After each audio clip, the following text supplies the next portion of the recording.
Are you tired of constantly losing fan belts on your Corvair? Well, have I got a solution for you.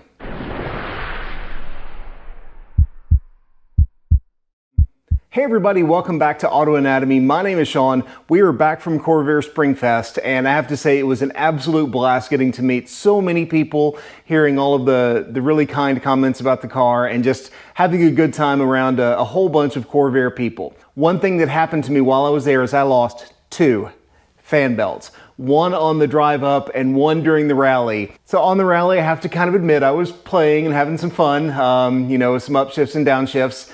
But it spit a belt at the top of the mountain. Now there's a solution that's been out there for a long time, and I've seen it, and I finally picked one up. This is the automatic spring belt tensioner from Ken Hand at Handy Car Care in Michigan, and I will put a link to his website and his contact information in the description below.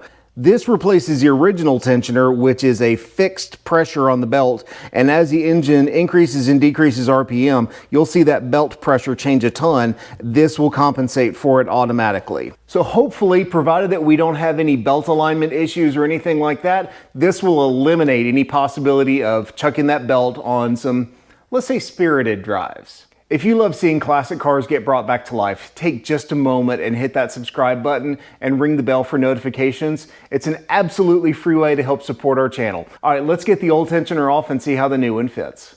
So if you're familiar with the Corvair, the spring tensioner is this guy right here, and this whole assembly is going to come off. So first, let's get the air intake pipe off of this thing just to give us a little bit more room.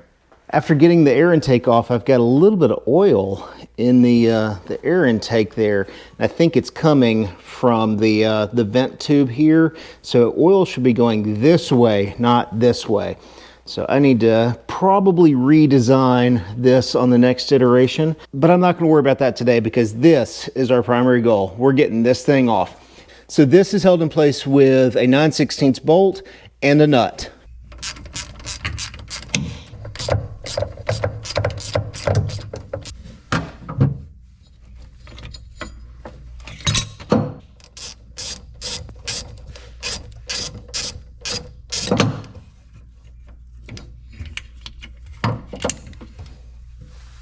So I had to make a couple of little modifications just along this edge because I have a crank trigger right here. If you've got a stock Corvair, you would absolutely not need to do that.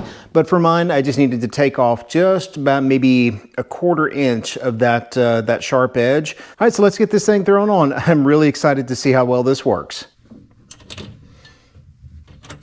All right, so we're gonna line it over the stud first, and then take our bolt, push the tensioner down to get it to get the bolt into the base here. And I'm seeing that my bolt is pretty ugly, so I'm gonna have to replace these at some point, but I'm curious to see how well it works first. Okay, got the bolt started. Gonna rock it forward and tighten this down.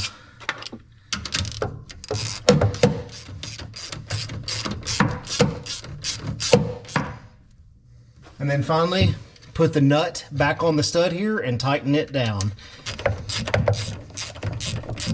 If I've done everything correctly, this, yeah, should rock forward and keep a constant spring tension. So, I think the easiest way to get the belt on is going to be to actually put it on here first and then push the tensioner and then pull the belt over the alternator pulley.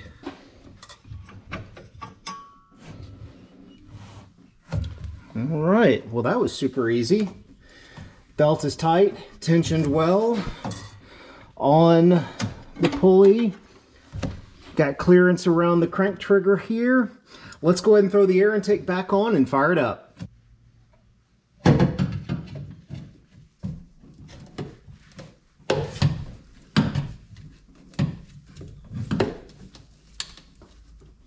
All right, we've got the new Ken Hand tensioner installed. Let's fire up the car.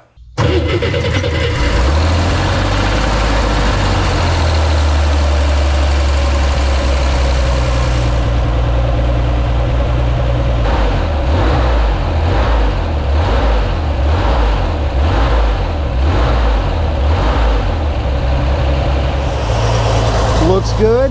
You can see it actually making little micro adjustments there just as the engine's running, just to take up and keep a consistent pressure on the belt.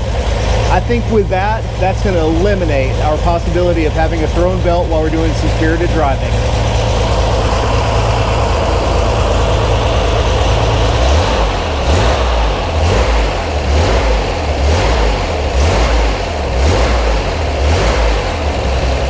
So all in all, I think that was a fantastic modification for the flooded Corvair. It helps with reliability, just, some peace of mind knowing that the belt is not going to come off, and it's pretty. So if you're interested, make sure to reach out to Ken Hand at Handy Car Care, and I'll put his contact information in the description below. Thank you so much for watching. Take care. God bless. We'll see you next time.